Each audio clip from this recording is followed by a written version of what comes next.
वीर के चाचा जी को गुजरे हुए 2 साल हो चुके हैं। तब से उसकी चाची वीर के परिवार के साथ ही रहती है।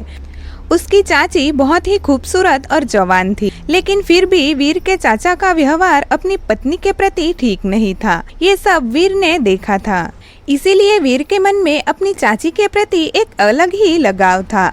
उनके बच्चे भी विदेश में रहते हैं। एक रात को वीर को उसकी चाची ने अपने कमरे में बुलाया और उसके बाद जो चाची ने कहा उसे वीर के होश ही उड़ गए।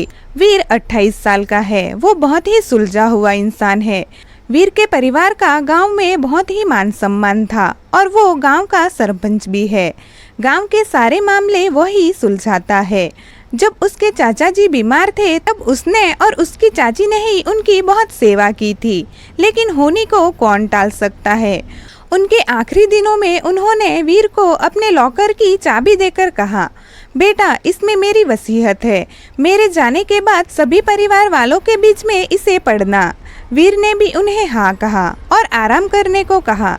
उसके बाद वो कभी उठे ही नहीं। अभी कुछ दिनों से वीर की चाची की भी तबीयत ठीक नहीं चल रही थी। वीर ने खबर कर उनके बच्चों को भी बुला लिया। जब वो सब आए, उनकी हाजिरी में ही वीर ने लॉकर को खोला। उसमें से कुछ प्रॉपर्टी के कागजात निकले और एक चाची के लिए पत्र था, जिसमें उन्होंने अपनी की गई गलतियों की माफी मांगी थी और सबको अपने हिस्से की प्रॉपर्टी के पेपर दे दिए। सब अपने कमरे में चले गए। रात को चाची ने वीर को अपने कमरे में बुलाया और कुछ कहा, जिसे सुन वो हैरान रह गया। चाची के कमरे में इस वक्त उनके बच्चे और वकील भी मौजूद था। वीर की चाची ने उससे कहा, वीर, मैं अपने हिस्से की सारी प्रॉपर्टी तुम्हारे नाम कर रही हूँ और मेरे इस फैसले से किसी को कोई परेशानी नहीं है। वीर ने मना किया, लेकिन चाची ने जबरदस्ती पेपर उसे दे दिए।